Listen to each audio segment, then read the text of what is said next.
We now invite Mr. Arvind Datta, trustee of the Palkiwala Foundation, to deliver the welcome address.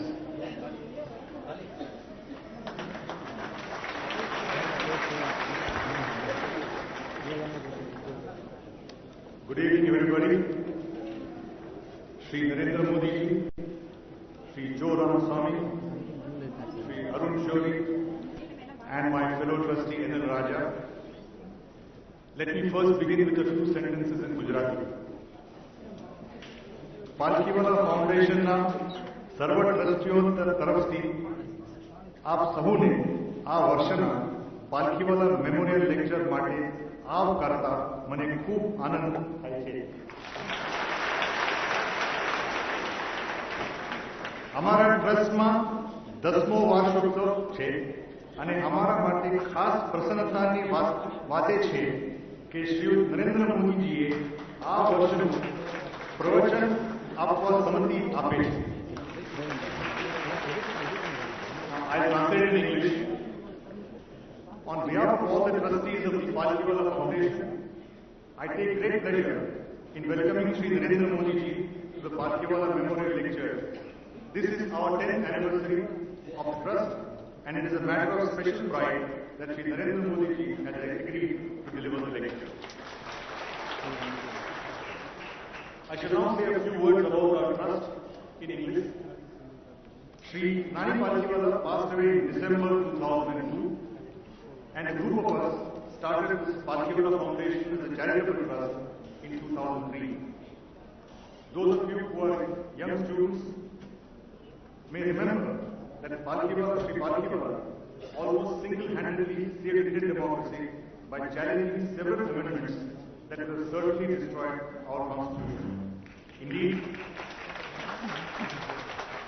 one would not be able to arrange such lectures if some of the amendments made at that time had been implemented. And ladies and gentlemen, it is somewhat poignant that perhaps the last budget lecture Mr. Palkiwala gave in Chennai was in this very auditorium.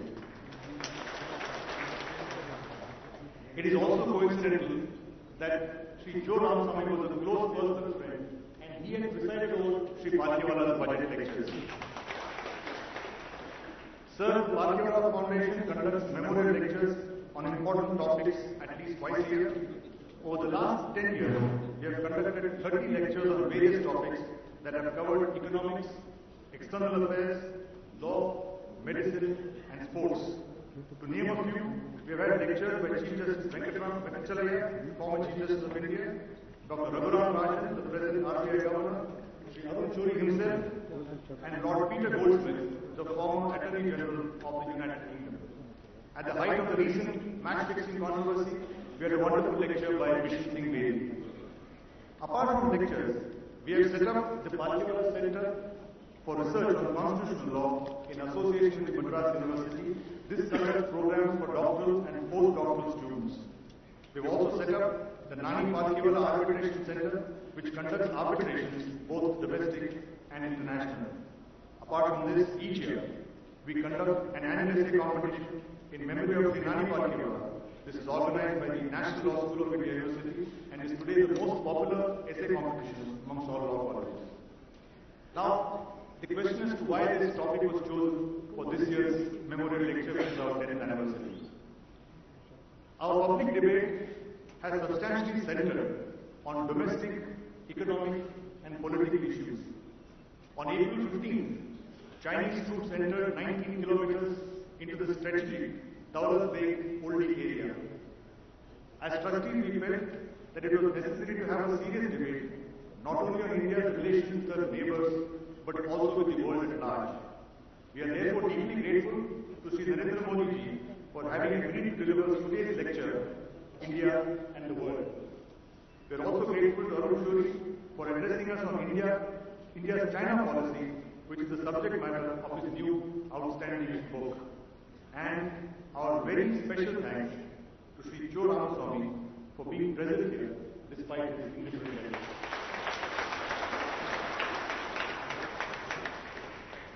Ladies and gentlemen, when we started this foundation in 2003, there was great hope that the 21st century would see the rise of India and China as the two emerging giants of the 21st century.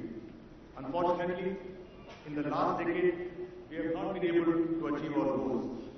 We have all the ingredients that constitute a recipe for success, but somewhere, somehow, we have faltered in the execution. All of us sincerely hope that when we meet again in 2023 for our 20th anniversary memorial lecture, India would have become an economic giant and hold its high.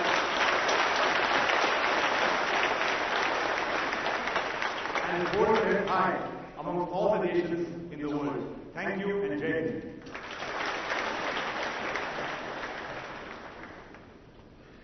It is now time to welcome our esteemed guests by presenting them bouquets and mementos. May I now request Mr. Arvind Datta, trustee of the Bhagavata Foundation, to present a bouquet of welcome and a memento to our chief guest, the Honorable Chief Minister of Gujarat, Shri Narendra Modi.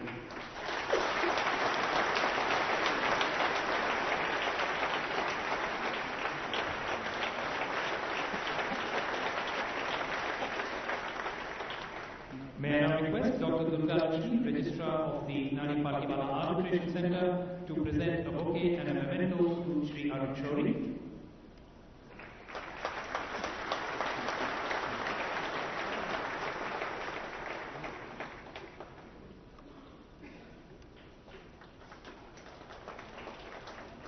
And may I now request Mr. N.L. Raja, Trustee of the Palkiwala Foundation, to present a bouquet and a memento to Shri Choram Swami.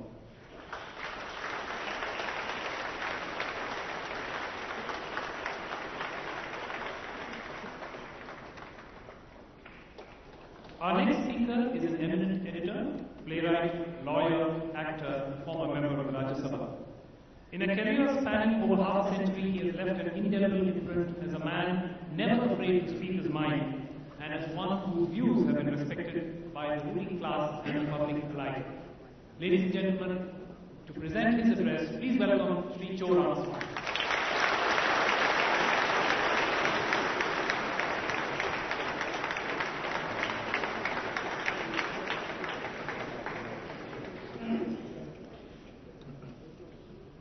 Good evening, friends. Shri Narendra Modi, Shri, and all other friends. Actually, when I was invited, I was promised that I will not be asked to speak. The Palkiwala Foundation has not kept its word. And in the invitation I saw special address shown. I don't have any special address now, but I am certain to have a special address a few minutes later. It will be shown care of Narendra Modi.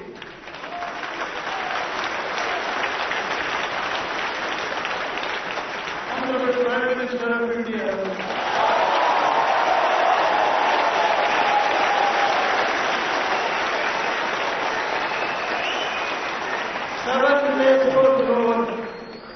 Seventh race course road to Delhi.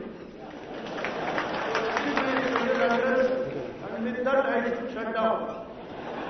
Having delivered to you my special address.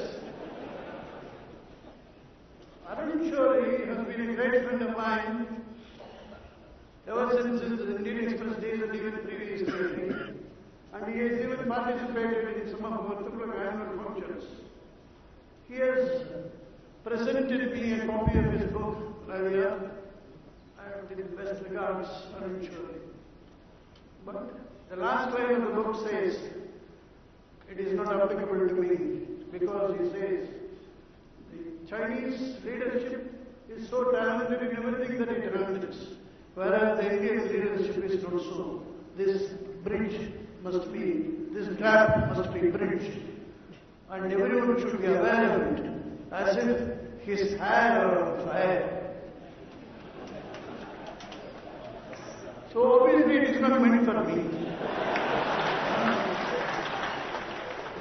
But one thing, I can claim to be the youngest person here on the platform, because nobody can show a single grey hair.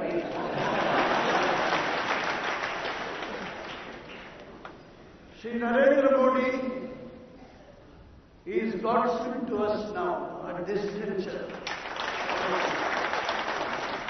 when we are wondering how we are going to come out of all the, I have been asked not to speak politics, I am not speaking politics. I am speaking about deliverance. We have to come out of all this almost tragedies which we are facing today in any front, not only in foreign affairs. I have been reading Arun Chori's book. It shows how naive our leaders could be. It is shocking. And that is continuing till today. Even the photograph chosen for Arun Chori's book, the rapper, that shows how overawed we are by foreign leaders. There in that book, I don't know how many of you have seen it.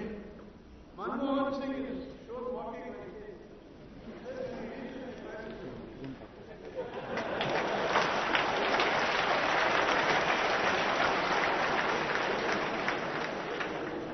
Arun Chori refers to that picture 2 or 3 times in the text itself. Because it is an agonizing sight. Alright, I can understand it if he does it to Sonia Gandhi. Better no.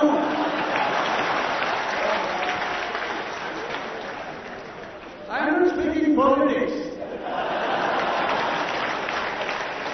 I am speaking about our culture.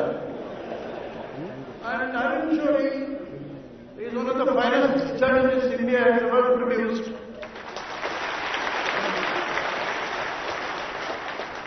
And he can make even complicated concepts understandable to a man of ordinary intelligence. I am standing witness to it. Narendra Modi had been very kind to participate in 2 annual meetings of the Tughlaq magazine. He has been very kind to me whenever we meet. And see, we know of chief ministers, but whenever something is written in Tughlaq about his rule and all that about Gujarat in general, he never fails to ring me up and say thank you. How many chief ministers in India would be today prepared for that? In fact, it is not in his language. It is in Tamil. Somebody translates it to him and then he thanks the editor of the journal for that. That is the kind of person whom we are all expecting to guide us through several more years to come.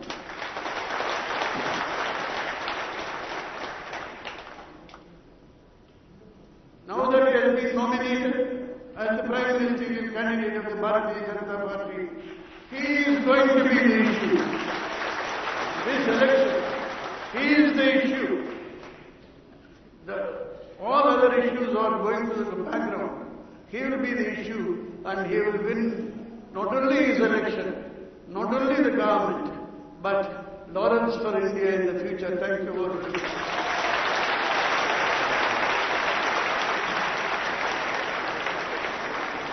Thank you, sir.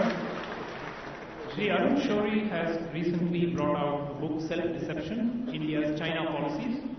And this book deals with the challenge China presents and what India has to do to meet this challenge. May we now request our chief guest, the Honorable Chief Minister of Gujarat, Shri Narendra Modi, to present a copy of the book to Shri Cho Ramaswamy.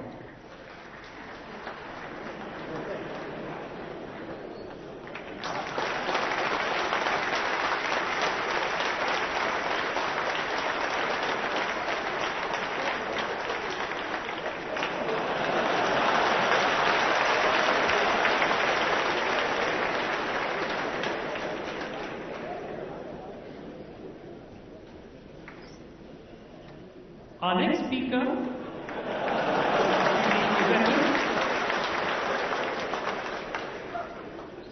speaker is an eminent journalist, author and former Union Minister, a crusader for press freedom, an indefatigable anti-corruption campaigner, former editor of some of India's leading newspapers, an economist of repute, an author of 26 thought-provoking and highly acclaimed books, and a man who has never been afraid to take on the establishment. He has won a place in the hearts of millions of Indians as a role model and a beacon of hope for the media profession. Ladies and gentlemen, to speak about his new book, Self-Deception, India's China Policies, please welcome the most respected Shri Narendra.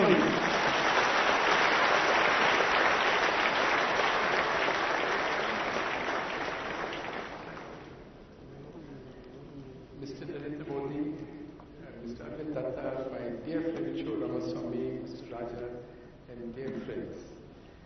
Sir, I think Mr. Arvind Datta and Raja will permit me to say that this is the largest attendance for the Palkhiwala Memorial Lecture.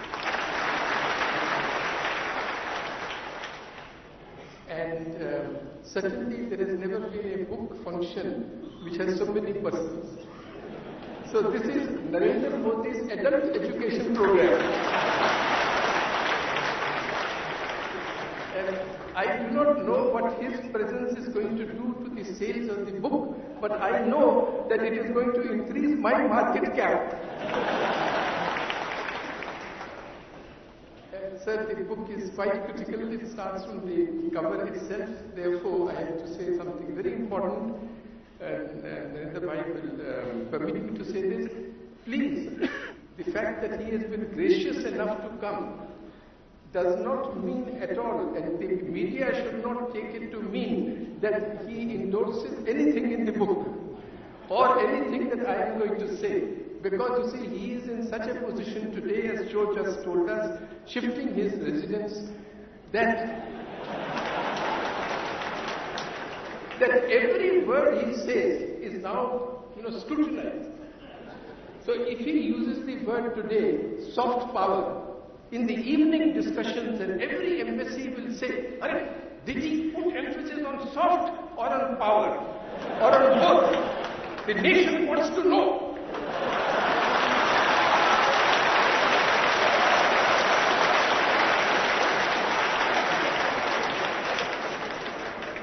Sir, therefore, he has to be very careful about what he says, because everybody is paying attention to every word he says.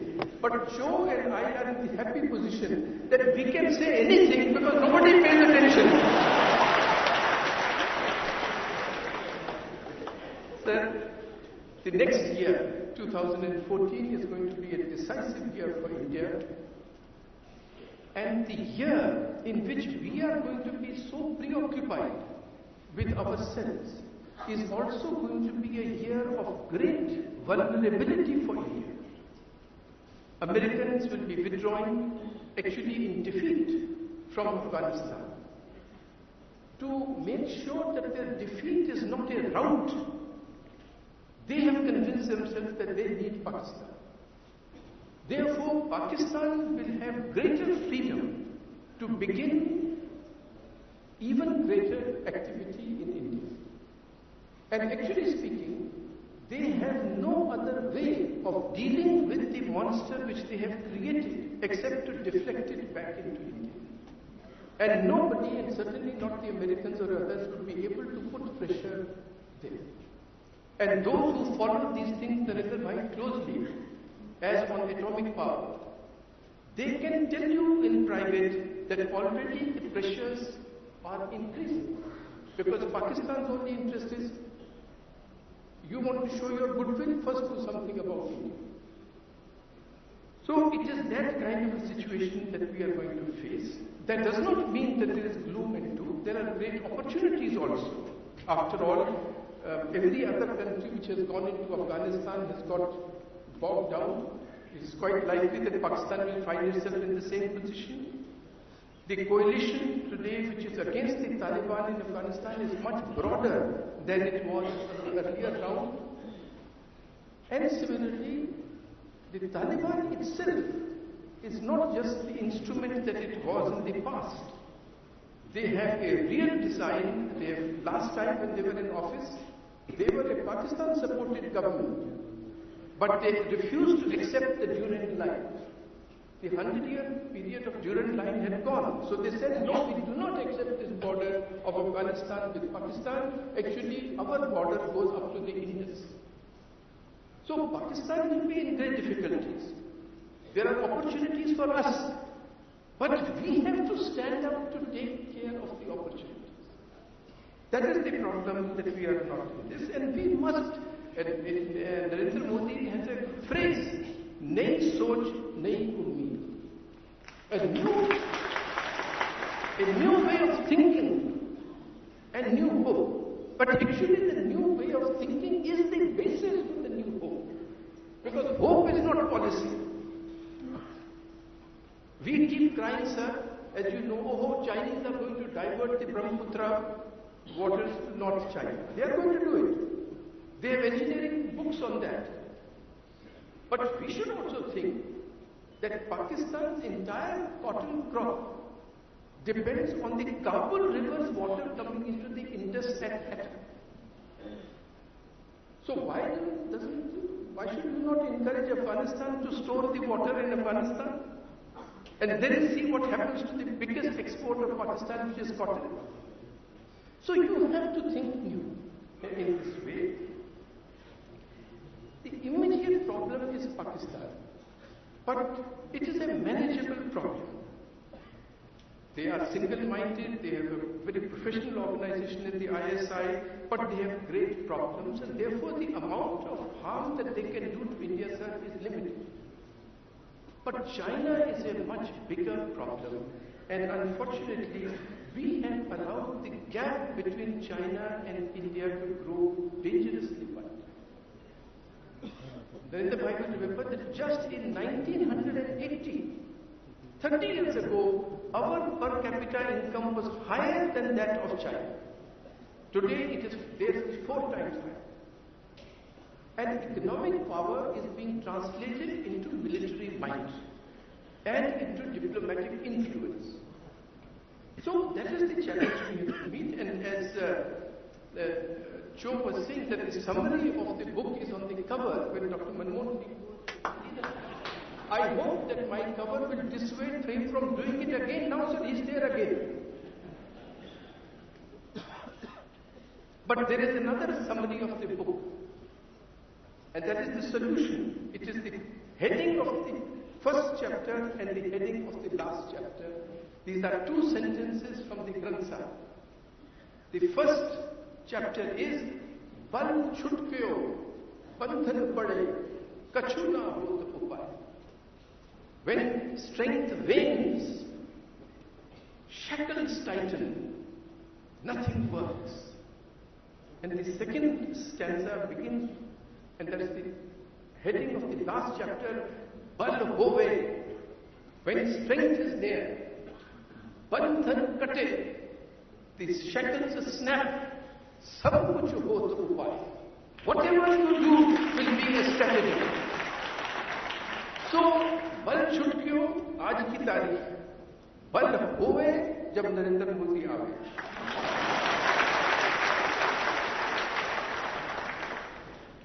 Sir, China has, I will not take much time because all of you are here to listen to Mr. Narendra Modi, and I want you to set the stage and warm you up. China has a clear view of itself, that it will be a world power. It has benchmarked itself against the United States.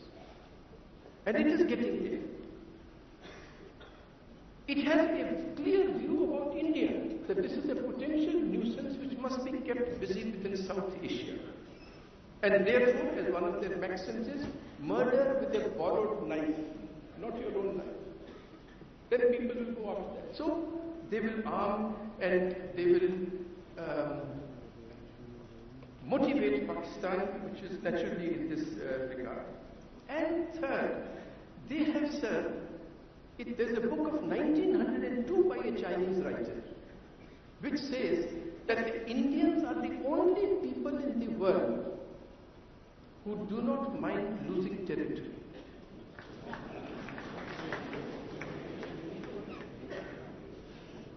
You see, this is a terrible perception. So they have a clear strategy, claim, repeat the claim, go on repeating the claim, grab, let time pass, and they will get used to it. That has succeeded in Aksai Chin, and if we do not buckle up now, it will succeed again in Tawang or some other place. Just tomorrow or day after, you will see that another agreement has been signed between China and India. But an agreement is valid only to the extent to which the other side knows that if it violates it, you are in a position to defend your rights. So we have to convince them on this regard. For that, we have to aim for comprehensive national strength. There is no reason to feel defeatist. There is a strong reaction against China. In 2008, till 2008, they were following the advice of Deng Xiaoping, which was hide your capabilities, bide your time. At that very time, a Chinese general had put in a caveat. That was, hide your capabilities, bide your time, nurse your vengeance. But in 2008, with the collapse of the financial system in the West, they felt their time has come. So on Spratly Islands, on Paracel Islands of Vietnam, in the Senkaku Islands over near Japan, Indian border, in every place they started being aggressive. And there is today a great reaction against that overt aggressiveness. Even a happily retired nation like Japan has woken up. Every Southeast Asian country is talking to every other country. But we have to buck up to take advantage of that opportunity and form alliances, even as we strengthen ourselves in this way. And I will not take up more of your time with just 1 point, 2 points I will make a day. In acquiring, we have to acquire strength all along the line. You can't say, I will have atomic weapons, but they can come through cyber warfare, so all along the line. But the other point is that you have to understand the adversary. Sir, in this book I have quoted an example given by Mr. Shyam Saran, one of the wisest people in these matters, and our former Foreign Secretary, today the head of the National Security Board, Advisory Board. He says he has seen the notings of the file Narendra Bhai. Usme hai Mr. R.K. Nehru, who was then the Secretary General of Foreign Affairs. He went to meet Chao and said that, look here, sir, many statements which China is making on Kashmir are as if you are supporting the Pakistani side. So Chao said, is it the case that China has ever said that India does not have sovereignty over Jammu and Kashmir? He said no. So he comes and reports to Panditji, no, everything is fine. He says, we have never questioned India's sovereignty over Kashmir. Then in 1962, he meets him again, and China's statements are even more towards Pakistan. So he says, last time you told me this, that has China ever said that we do not recognize India's sovereignty over Kashmir? And now you are still making the same statement? He said, that's true. Did I ever say that China accepts the sovereignty of India over Kashmir? Similarly, Panditji fooled himself. Panditji showed the maps to Chao and Lai, you see, you are showing Assam, Arunachal Pradesh, in those days it was Nifa, Ladakh as part of China. So Chao said, no, these are old maps of the Kuomintang period, and we have not had time to rectify that. So 3 years later, he came again, Panditji again said that now still the maps are continuing. Last time you had said that these are old maps. He said, that's absolutely right. They are old maps. We have verified them. They are completely accurate. So Shyam Saran said that they will be surprised if you tell them that, you are deceiving us, because they regard deception as a part of state craft. So we have to understand. And the second and final point is, it is not one thing that has to be done. The main point is the system of governance has to be much better. And that's where the incidents that are described in the book, which Joe was saying, are shocking. I will tell you, sir, Narendra Bhai, this cannot happen ever in Gujarat. But it happened outside. In this Daulat Beg Oldie, where Arvind Athar said there is this incursion by the Chinese. It is the first stop after the Karakoram Pass. It's very strategically important. 2 roads were to be built. One summer road, but you can't use it in winter because it goes very high. One winter road, but you can't use it in summer because in winter it goes over a frozen lake. In the summer there is the lake cannot be passed by trucks. So 2 roads were to be built. This construction started in 2009.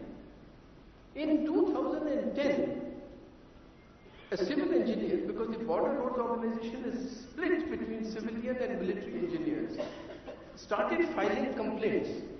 No, alignment should be like this. No, military people are trying to make money. So because of those complaints, the construction was stopped. That man was transferred out to Rajasthan. Then from Rajasthan he had to be transferred out for inefficiency to Tripura. But the work could not be started again. Do you think the Chinese will not see that? When the Lieutenant General was appointed to head the organization, Border Roads Organization, he could not enter his office from the front door because the wives of the civilian engineers were sitting there on dharna that the control of the organization should be handed to her husband. He had to be smuggled, the Lieutenant General of the Indian Army had to be smuggled from the back door into his own office. Shyam Saran was asked in 2008, I think, the Chinese incursions. You go and survey the entire Himalayan border. I'll end with this example. And please keep it in mind.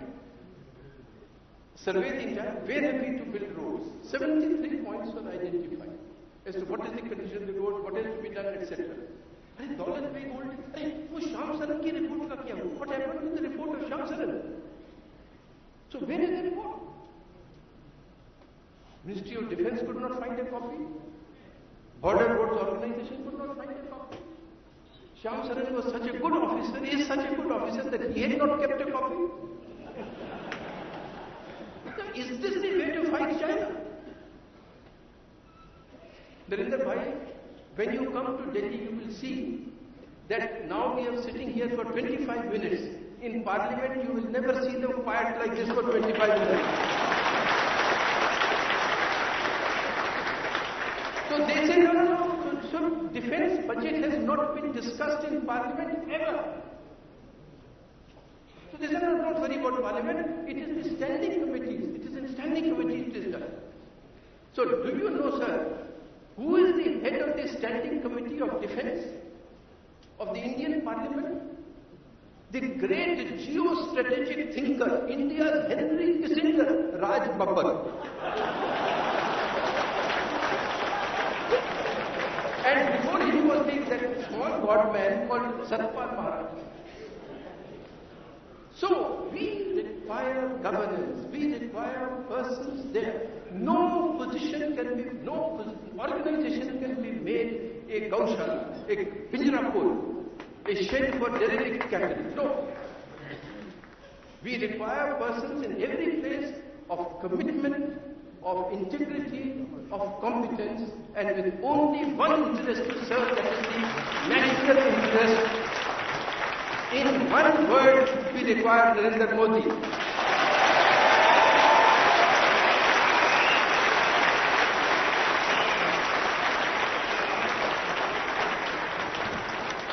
Thank you, sir.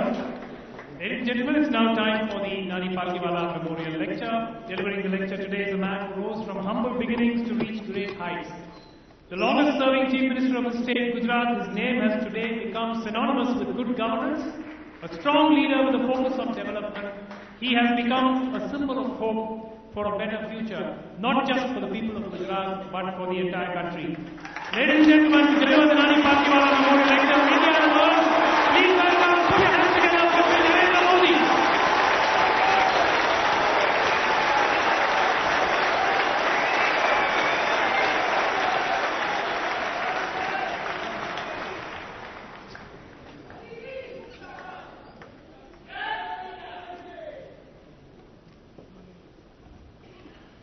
Vanakkam.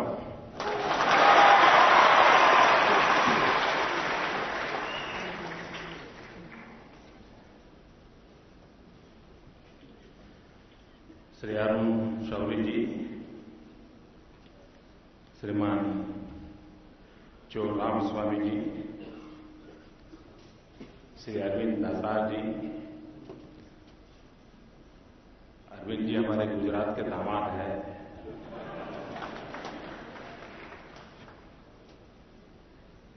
Shri N.L. Raja, trustees of the Palkiwala Foundation, ladies and gentlemen, it is a great privilege to stand here to deliver the 11th Nani Palkiwala Memorial Lecture. It is an added pleasure to do so in the presence of great minds of India who are on the dais.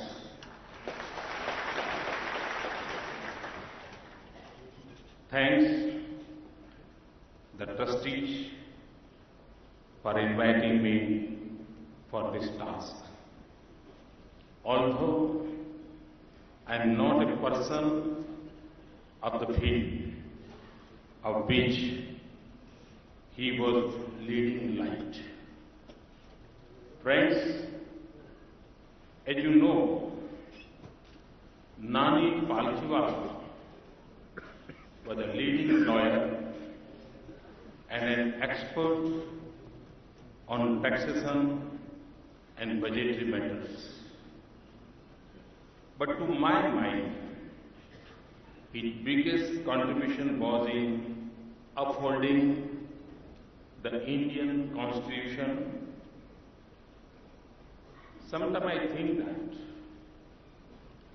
had it not been for the people like him, the basic structure of our Constitution would have been different by now. In addition, you may also recall that Nani Palkiwala was appointed India's ambassador to USA during Janata Party rule. Atal Bihari Vajpayee was the foreign minister of India. In that little period of about 2 years, Nani Palkiwala was able to generate special respect for India in the United States. Also, as a gifted economist, Palkiwala kept warning against the dangers of populism on the one hand and excessive bureaucratic control on the other hand. Whatever he did it with distinction. But when I focus my attention on him, I find his legacy even more impressive than his life. He had created a will, the spirit of charity and the spirit of humility which his will display is remarkable. It says, and I quote, "Burn what is left of me and scatter the ashes to the wind, to let the flowers grow." If you must bury something, let it be my faults and my prejudices against my fellow man. If you wish to remember me, do it with a kind deed or word to someone who needs you. If you do all I have asked, I will live forever. Unquote. Friends, you will agree with me that this can come only from a heart and mind who has actually lived like this. Truly, he deserves and he will live forever in our memory. In short, he was known for his strong works, including his famous book, We the People. But many people not be knowing that his personal life and the message from that life are even larger.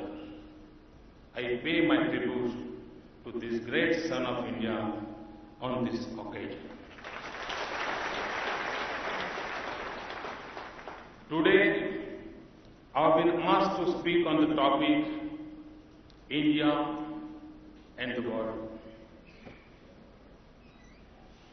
Friends, at the outset,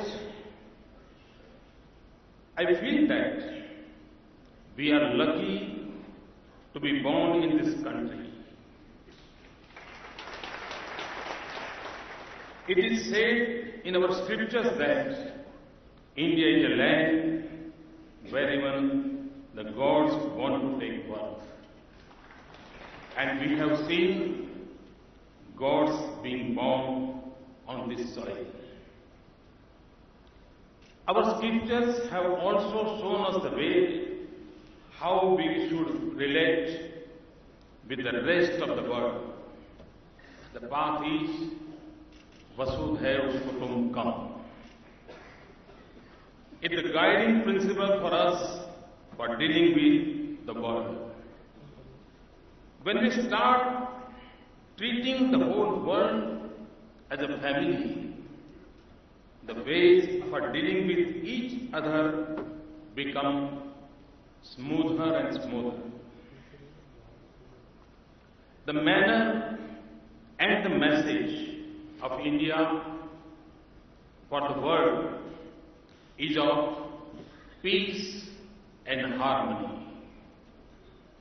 This has come from our culture and also from the leading lights like Mahatma Gandhi.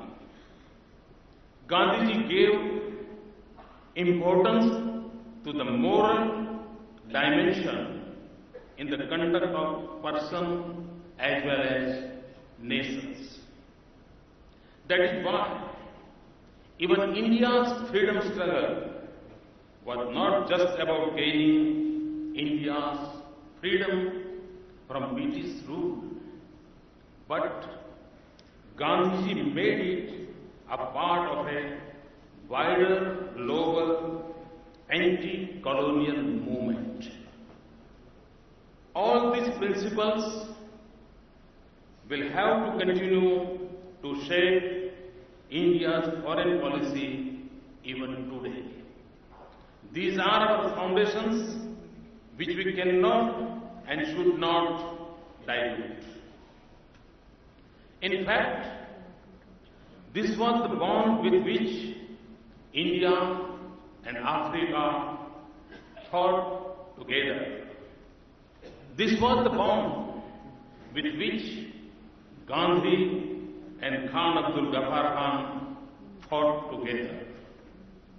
Also, we have had history when we were one with many neighboring countries up to today. It was a greater India. You might have heard the word Bruhad Bharat, Sanskritik Bharat. This was not only in a territorial sense, it was more so in the cultural and sentimental terms. There were binding forces which came from our roots.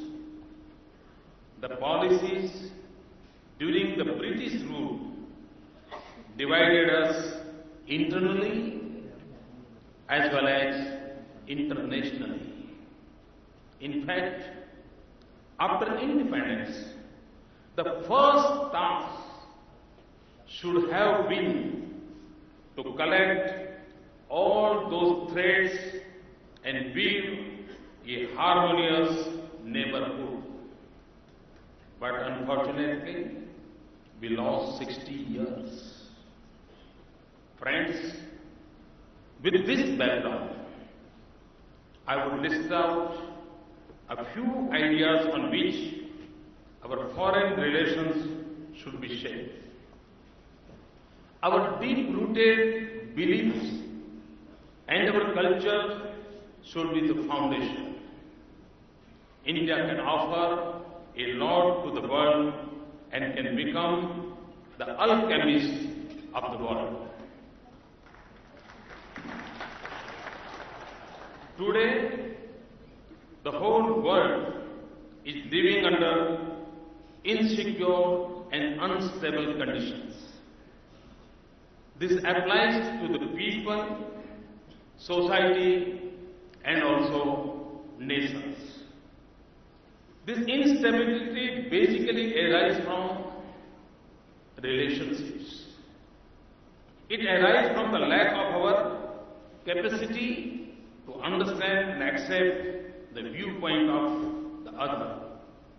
Here also, our culture and the practices teach us restraint and balance. These are our healing powers, which we can use in healing the international relations. Normally we used to talk about the soft power. And today, one more dimension I want to add, and that is our healing power. And that is our cultural strong base. Our geography, our location, and our neighborhood always remain important parameters. Neighbors do have some common thread which binds them. For example, for many Asian and East Asian countries, Buddha is a common thread with us. We should strengthen this bond. In addition, the neighbors must be useful and helpful to each other. Many neighbors look upon India as a big brother because of its size and resources. But their status casts upon us a lot of responsibility. We have failed to play that personalized role properly. We have also failed to play professional role with other neighbors where there were challenges. The book of Shri Arun Shauriji, which is released today, brings out that failure very beautifully. The book explains how Chinese perceive India and how India is making a mockery of itself with its limited, timid approach.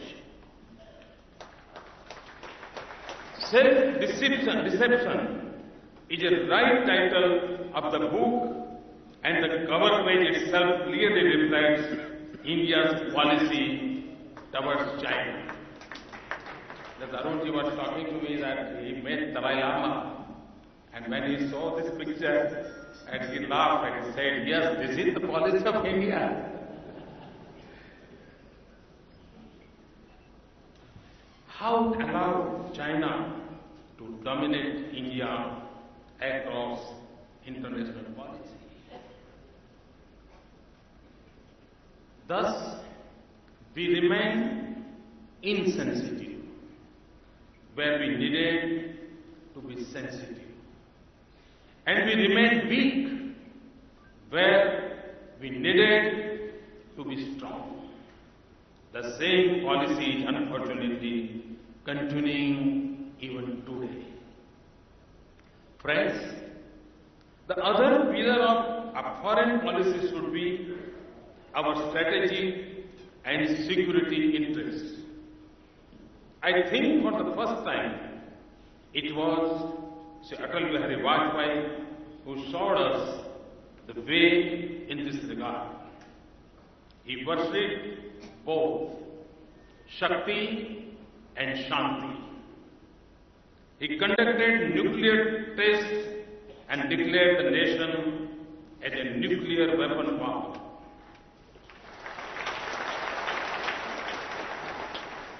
After the first test, the world imposed sanction on India. मतलब जब ये 13 मई को nuclear test हुआ तो सारे हमारे लोगों ने यही कहा है तो साइंटिस्टों की करामत है, वैज्ञानिकों ने किया है, उसमें अटल जी को क्रेडिट नहीं जाती और सारे दुनिया ने सैंक्शन लगाए। कोई भी देश इतने सारे इकोनॉमिकल सैंक्शन के बाद डर जाता। 11th को फर्स्ट न्यूक्लियर टेस्ट के बाद कोई देश हिम्मत नहीं करता, लेकिन ये अटल बिहारी वाजपेयी की पॉलिटिकल विल थी कि दुनिया के सैंक्शन के बाद on 13th again nuclear test किया गया।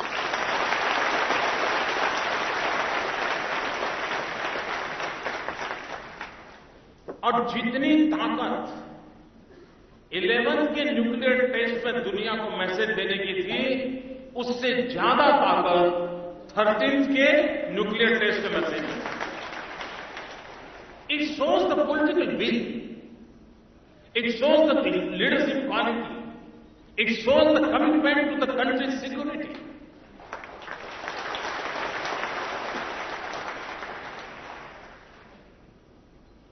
Atalji did not bother about these sanctions. He did the second test within 2 days. In spite of the sanctions, and the Indian economy or the currency did not suffer.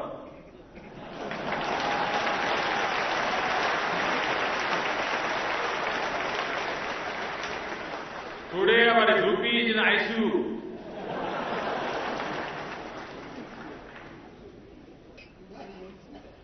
I do not know why the Tamil people sent this person to Delhi.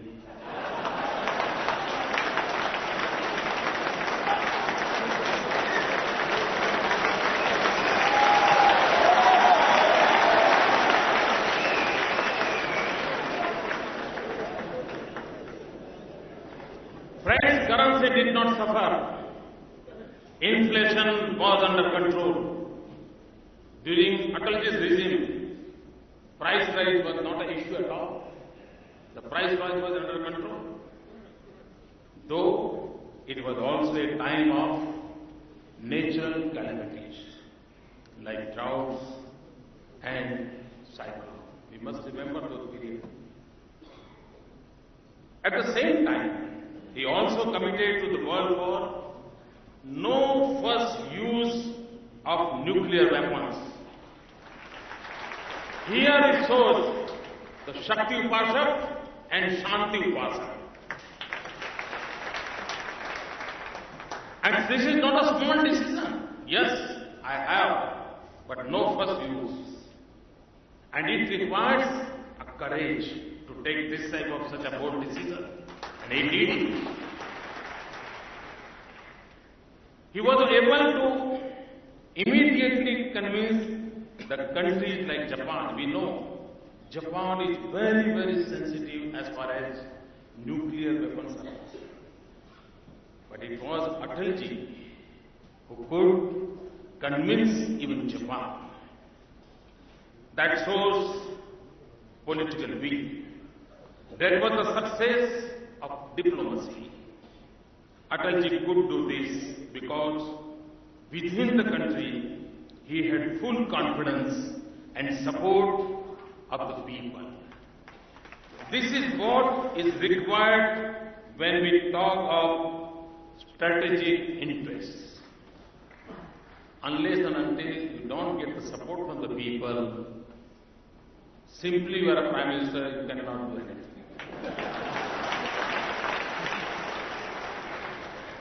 And when you can't find a support even from the party, and we are the sufferers. Today, the current dysfunction in Delhi has prevented even much needed military modernization and the upgradation of India's defense infrastructure. Just Arunji was giving an example of one simple road construction. As a result, the Indian armed forces are under great pressure on the northern and western frontiers. Thus, there is a need to revive the diplomatic legacy of Atalji. It means to build a strong India and to have a self-confident and productive engagement with the world. This is the tradition which is rooted in our civilization. It is reflected by Buddhist teachers, Hindu priests, Chola sailors, and Gujarati traders who connected India to the world in the past millennia. Here, terrorism deserves a special mention. No country has suffered more in recent times than India. It is central to our foreign policy as terrorism is driven from abroad. Atalji was able to make terrorism an issue in the international forums. Countries supporting terrorism were isolated for the first time. मित्रों, जब NDA regime के समय की foreign policy की चर्चा करते हैं तब एक बात बहुत उभर करके सामने आती है। पिछले 50 साल में सभी इंटरनेशनल फोरम में पाकिस्तान कश्मीर के मुद्दे को सेंटर स्टेज लाने का हमेशा ही वो सफल रहता। पहली बार अटल जी ने इंटरनेशनल फोरम में टेररिज्म इश्यू को सेंटर स्टेज पर लाया। And because of that reason, those who believe in humanity, they came under one umbrella. Those who were supporting terrorism, those countries were isolated. The world was divided into two parts, anti-terrorists and pro-humanity. And this was the greatest achievement done by India.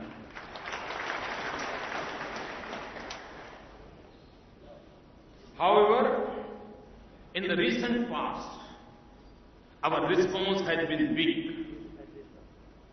Our approach should be more serious and robust. We need to unite the world against terrorism. Also, the modern warfare is going to be in the form of proxy wars. This includes cyber attacks. Now the wars will not be fought on the boundary, but within the boundary through such means. We have to prepare a strong wall against it. And please note that firewalls made by human life will not be enough. it does not matter for those people. Firewalls made by human minds are also not enough. Their minds are more early and more faster. What we need is the walls made up of human hearts against such crimes and attacks. And this is where India's strength lies. With its trust in humanity and talent in IT, India has the capacity to save the world. Friends, business and commerce is going to be very, very important. Now, the foreign policies are being shaped by commercial interests. Commercial dealing of individuals and companies are forcing the political leadership of countries to adopt particular foreign policies. I believe a strong economy is the driver of an effective foreign policy. So, we will have to be strong in economic terms and commercial sense.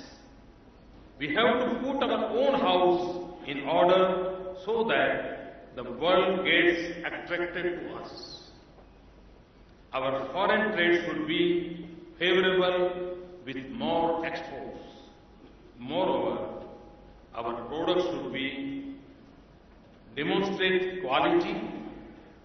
I believe a strong economy is the very foundation of an effective foreign policy and successful national security strategy. In the present era, global warming is a big challenge. The countries with good solar radiation can form a club like G8, G20 and OPEC and give solar energy movement a faster pace. We have to offer what we can offer to the world. This will give us the bargaining power at some point of time. मित्रों, एक बार G8 की summit थी, प्रधानमंत्री जी G8 summit में जाने वाले थे, तो I wrote a letter to him. और मैंने कहा, साहब ये सभी समिट में हम जा रहे हैं, हम भी तो कोई समिट बनाएं, एक क्लब हमारा भी क्यों ना हो। और मैंने कहा जहां मैक्सिमम सोलर रेडिएशन है उन कंट्रीज को एक क्लब बनाना चाहिए और इंडिया ने उसको लीड करना चाहिए। और मैंने उनको नाम दिया था sun movement, SUN। I requested it. और मैंने कहा कि वो एक कॉर्पस फंड बनाए और सोलर सेक्टर में नए रिसर्च करें, हम चीप सोलर एनर्जी की तरफ जाएं और अगर उसमें सक्सेस हुए तो आज पेट्रोलियम बढ़ के दबाव में हम जी रहे हैं, इंपोर्ट के पीछे हमारा इतना धन जा रहा है, हम खुद एक ताकत बन करके उभर सकते हैं।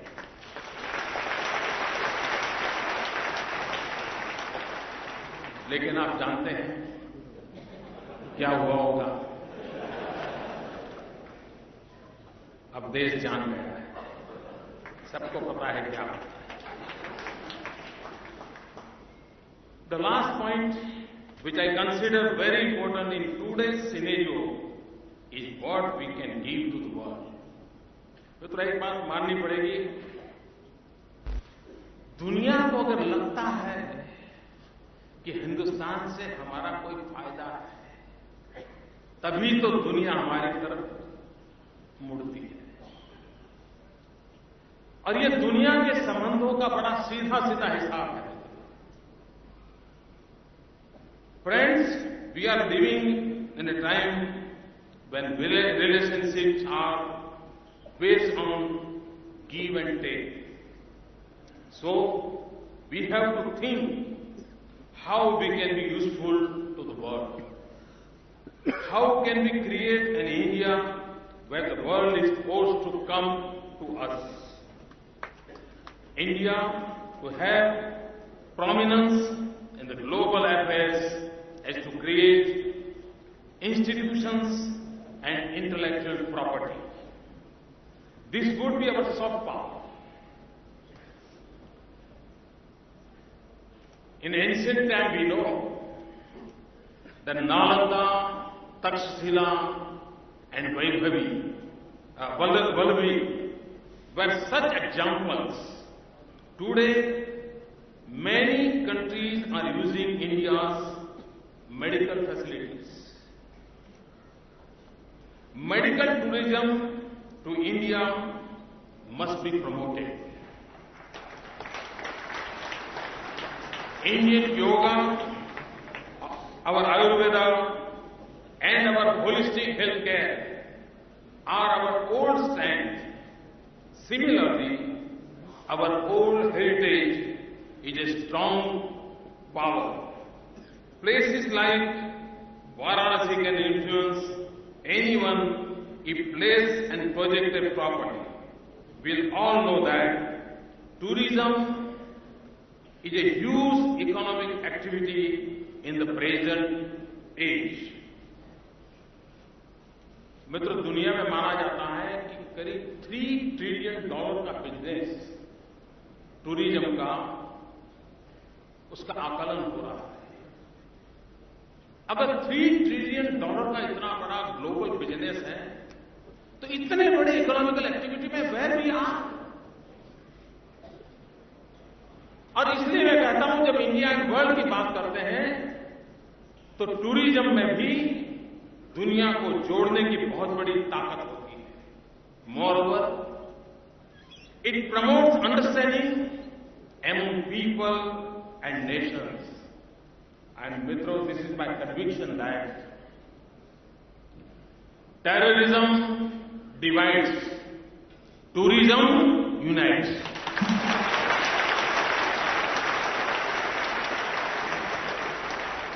Terrorism divides, where tourism unites. So we must promote the tourism. And as far as investment is concerned, with the minimum investment, you can get maximum job in the tourism sector. It's the most economical activity. In addition to our old heritage, even our present strength can be used strongly to increase our influence. With our youth power, we can service the whole world. Our IT professionals are known world over. Our sports can create networks for international dealings. Our doctors, teachers, and nurses are another force. They are all carriers of our soft power. We should engage them in a meaningful manner. Friends, we are a large country with almost 1/6 of the global population. The question which comes to my mind, how can we be in such a pitiable condition? You have to make efforts for that. And you will agree with me that Congress traditionally and the UPA recently have made efforts in that direction. When we are attacked, only statements are made. Our soldiers are beheaded. Only press notes are considered enough. मतलब कभी भी किसी को भी आश्चर्य होता है। China घुस जाए, हम देखते हैं, हम देखेंगे। पाकिस्तान हमारे जवानों के सर काट लें, अब आगे होगा तो देखेंगे। फिर गोली मार करके मार दें, तो फिर चुप हो जाते हैं। मित्रों, देश के किसी भी व्यक्ति को ये भरोसा नहीं हो रहा है कि आखिरकार ये देश किसके भरोसे चलेगा। There is a tension among the people of this country. इतना ही नहीं, there are so many issues with neighbors. You see, like the arrest of our fishermen. I don't understand. Such a huge country cannot solve the problem of the fishermen.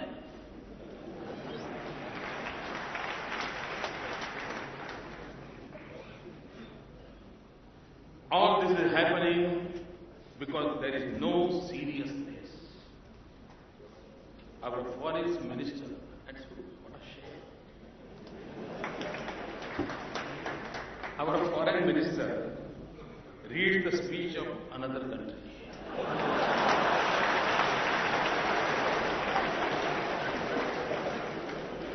क्या साहब बताइए, इतने बड़े international forum में हमारे देश का विदेश मंत्री दूसरे के ढूंढने पड़ रहा है।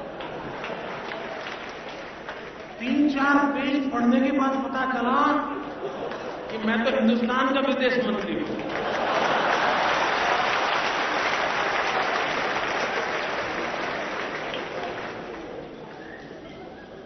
मतलब यानी किस को क्या करें? Recently, the foreign minister visited China in a time of Chinese aggression. यानी हमारी सीमा पर चाइना घुस गया, जब उसकी बड़ी टेंशन थी, चर्चा थी, उस समय और उसी इश्यू को लेकर के हमारे फॉरेन मिनिस्टर चाइना गए। चाइना जगह क्या बोले? And he made a statement that he likes Beijing so much that he wants to stay there.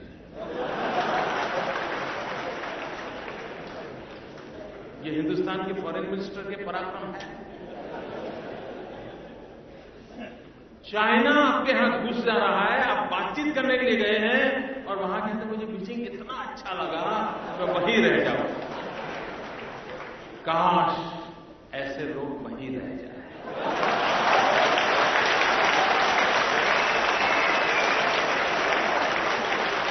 इस देश को कोई जरूरत नहीं।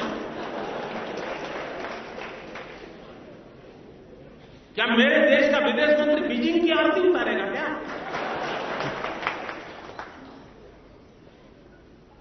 That is not a policy. It's a mockery. This has to be changed. इसको बदलना होगा. For that, the immediate thing which needs to be done is to take ourselves, our country, and our job seriously. यानी आपको आश्चर्य होगा, इतना करने से वहां मिल गया, इतना करने से हो जाए। सब कैजुअल चल रहा है. There is no seriousness at all.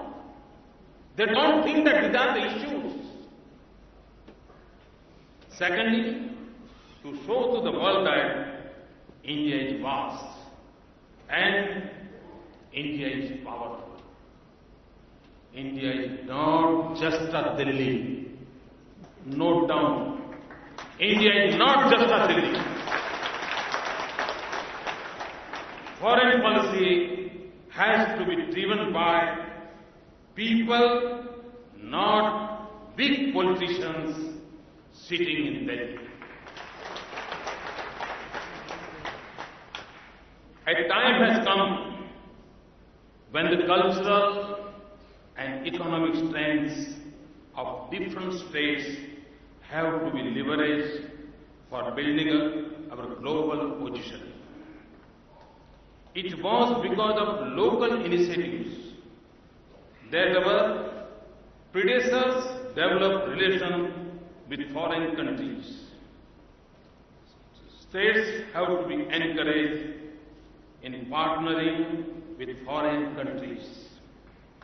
In Gujarat, we have partnership with Japan and Canada for our vibrant Gujarat event and other economic activities. Similarly, it could be on cultural and language basis like Goa and Portugal, Pondicherry and France. मित्रों, मैं एक विषय ऐसा आपके सामने share रहा हूं इतना बड़ा देश है,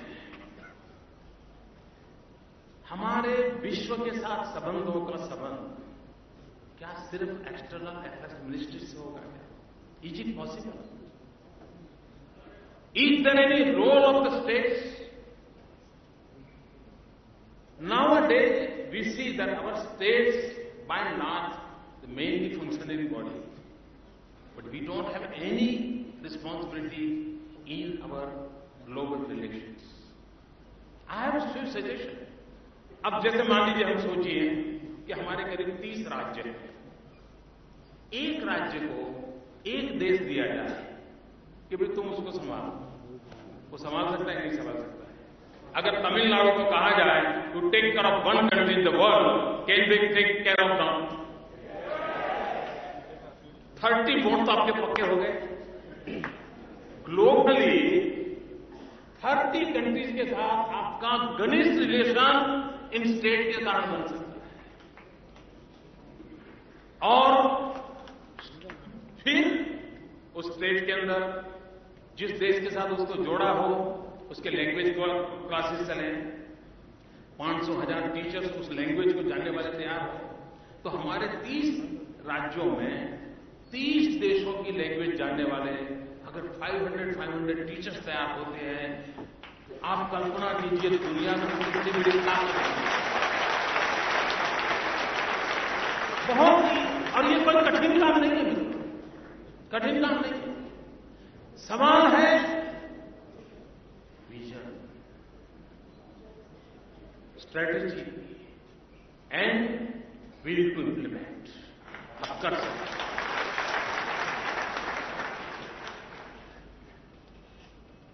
Why can't international conferences be held in states? सब कुछ दिल्ली में होता है। दुनिया का कोई भी व्यक्ति आया दिल्ली में मिला गया, 4 रास्ते देके चला गया। मुझे बताइए, मानो कि कल ब्रिटिश के प्रधानमंत्री आते हैं और उनकी 2 दिन की मीटिंग चेन्नई में होती है। प्रधानमंत्री आएंगे, भारत सरकार आएगी, और चेन्नई में जो भी इंफ्रास्ट्रक्चर खड़ा करना होगा पहले से तैयार करो। इवन तमिलनाडु की ब्यूरोक्रेसी को भी एक्सपोजर मिलेगा, उनका कैपेसिटी बिल्डिंग होगा। कभी आप टूरिज्म को डेवलप करना चाहते हैं, आप बनारस के अंदर इंटरनेशनल कॉन्फ्रेंस गए, किसी देश के मेहमान आ गए, कॉन्फ्रेंस आ गई, बनारस साफ सुथरा हो जाएगा, सफाई होगी, कुछ व्यवस्थाएं अच्छी हो जाएगी, वो फायदे में। और दुनिया में बनारस 1 हफ्ते भर चलेगा। कर सकते नहीं कर सकते? पाकिस्तान के भूतपूर्व राष्ट्रपति आए थे, अटल जी ने मीटिंग आगरा में की, इंदिरा जी ने भुट्टो के साथ मीटिंग शिमला में की। मित्रों, ये घटनाएं हैं, उन घटनाओं से हम समझ सकते हैं कि हमारे देश का ब्रांडिंग भी हो सकता है, हमारे देश के स्टेट की ताकत भी बढ़ती है। और जब हमारे देश के प्रधानमंत्री कहीं जाए किसी देश में, तो हिंदुस्तान के जिस राज्य का उस देश से नाता हो, वहां से उनको ले जाए। मित्रों, इतना सारा काम हो सकता है, लेकिन सारी दिल्ली के अंदर 4 चैम्बर के अंदर सारी दुनिया को इकट्ठा करने की कोशिश हो रही है, नहीं होगा। अटल जी जब प्रधानमंत्री थे, मुझे एक बार रशिया ले गए, और रशिया में अष्टाखान करके स्टेट है, तो गुजरात का और अष्टाखान स्टेट का हमारा सिस्टर स्टेट के रूप में रिलेशनशिप है। मित्रों, हमारे पूर्वजों ने कैसे दुनिया के साथ अपना काम किया है, देखिए। सरकारों का रोल नहीं रहा है। आज भी आप एशियन कंट्रीज में जाइए, आपको तमिल भाषी लोग इतने मिलेंगे और उनका इतना बड़ा कंट्रीब्यूशन है। आज मलेशिया में जाइए, आपको तमिल पीपल का कंट्रीब्यूशन दिखेगा। आप मॉरिशस जाइए, बिहारी लोगों का कंट्रीब्यूशन दिखेगा। आप अफ्रीकन कंट्रीज में जाइए, गुजराती लोगों का कंट्रीब्यूशन दिखेगा। यानी पीपल टू पीपल भी दुनिया में कितना बड़ा नाता हम लोगों ने जोड़ा था। व्हेन आई वेंट टू अष्टाखान, मैंने चाय मांगी। When I said T, they could not understand. In Russia, when I said चाय, ओ यू वांट चाय, चाय ले आया। I said door, they don't understand door. When I said द्वार, ओ यस आई अंडरस्टैंड द्वार। मित्रों, वाटरमेलन, I say तरबूज, yes, we used to work. यानी इतना इन्फ्लुएंस मित्रों, वहां पर मैंने कुछ शॉप्स देखी, शॉप्स का नाम था ओखा। ओखा, ओखा गुजरात का एक पोर्ट था, द्वारिका के पास है। मित्रों, आज भी अस्ट्राखान में, रशिया का एक स्टेट, वहां अगर विश्वस्त चीज खरीदनी है, क्वालिटी की अच्छी चीज खरीदनी है, तो ओखा जिस दुकान पे लिखा है उस पर आज भी लोग भरोसा करते हैं। कहने का तात्पर्य यह है कि हमने दुनिया के साथ संबंध जोड़ने हैं, तो हमारे पूर्वजों ने जिस तरीके से इस दुनिया के साथ अपने नाते जोड़े थे, उसमें से क्लू लेकर के क्यों न हमारे राज्यों की ताकत को, हमारे सामाजिक शक्ति को हम इन सारे वैश्विक संबंधों के साथ क्यों नहीं जोड़ सकते हैं, इस पर हमने चिंता करने की जरूरत है। और मैं मानता हूं हमारे राज्यों में वो ताकत है कि अगर उनको एक छोटा सा देश दे दी गया, वो पूरी तरह उनकी मेहमान नवाजी करेंगे, पूरी तरह संभालेंगे, और एक अपनेपन का भाव पैदा होगा। अगर दुनिया में 30 देश एक तरफा हमारी वकालत करने की ताकत बन जाए, मित्रों, दुनिया की किसकी ताकत है कोई हमें डरा सके?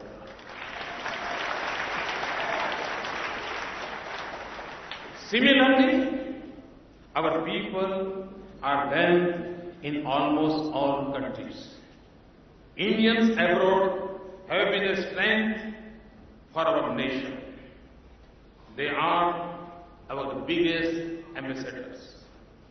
We have to make use of them in this area more actively. At the same time, we have to take better care of them when they are in trouble. मित्रों,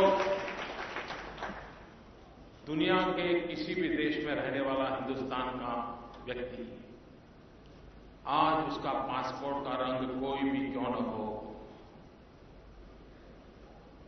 उसका पासपोर्ट का कलर भले बदल गया होगा, हमारा खून का कलर बदलना है।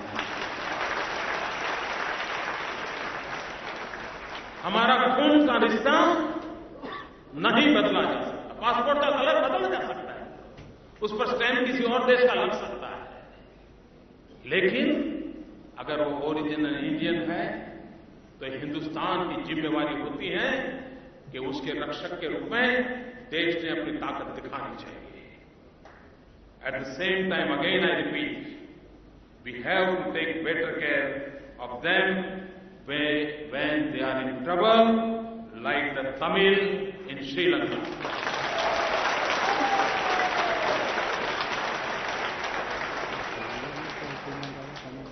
Friends, I am an optimist. We have the strength of our character of not harming anyone. The magnetic power of India lies in its culture and traditions. Also, we are the biggest democracy, which is the flavor for the world today. Our human and natural resources are enough to influence the world if used properly. With these strengths, I am sure India has to play and will play a major role in the world affairs. The present century is going to be the century of Asia. In that sense, with our brotherly policy, we would be able to contribute towards that. Also, with our traditional strength and modern initiatives, we will also be able to provide solutions to many global issues. And when I say, by and large, the whole globe has accepted that the next century is Asia's century. It is accepted. But it is our responsibility that next century must be India's century.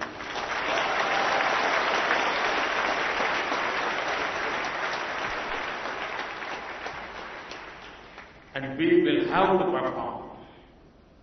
Friends, let us together work for a bold India and a better world, a harmonious neighborhood and a healthier world, a strong Asia and a safer world.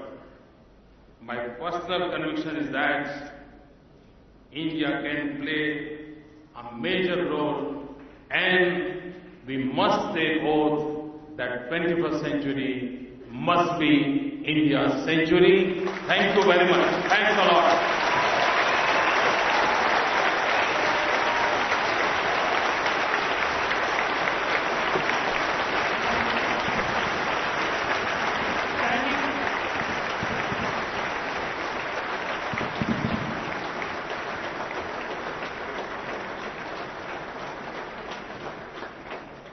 Thank you, sir. May we now request Mr. N.L. Raja, trustee of the Bhaktivala Foundation, to deliver the vote of thanks. Friends, it's my happy task to present the vote of thanks. The vote of thanks is that part of the function when the audience becomes increasingly restless and impatient. However, since Aditi Devo Bhava, meaning the guest is God, is the very cornerstone of our culture, I request you to bear with me for a few minutes while I thank the guests and all those who have made this function possible today. On behalf of the Bhaktivala Foundation, I express my heartfelt gratitude to Shri Modi ji for being with us today.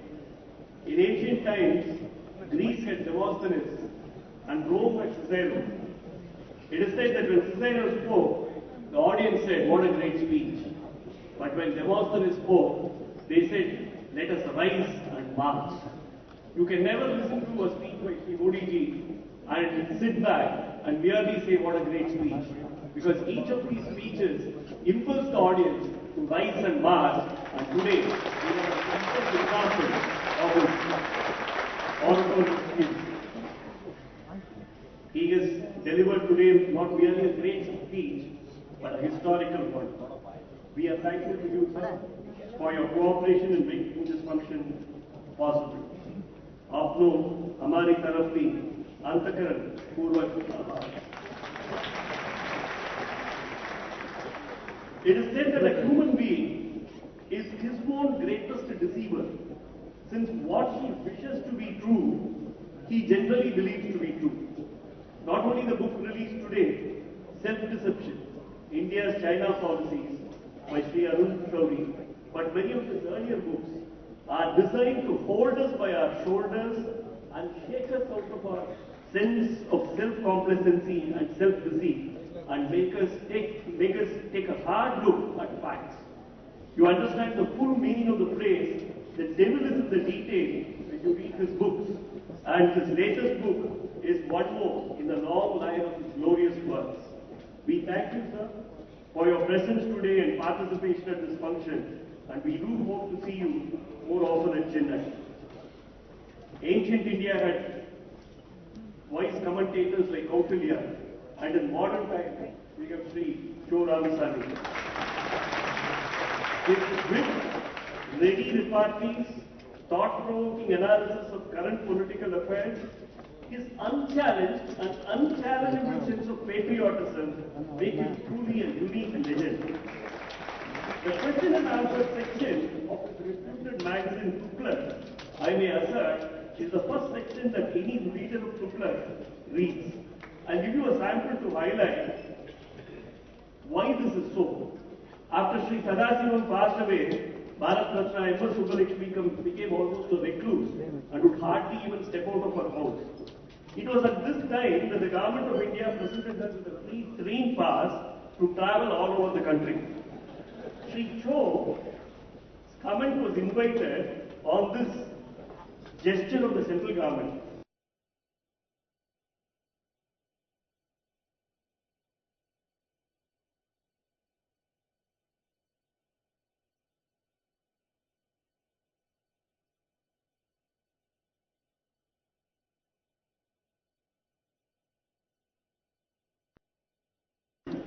We need you to be with us for a long, long time, sir, and we collectively and earnestly implore you to look after us. I cannot thank sufficiently the government of Tamil Nadu and its Chief Minister, Dr. Selvi Jayalalitha, for all the support extended to the event. The officers representing various sections of the police force have provided the necessary security for this event. It's been a great challenge and they have done a commendable job.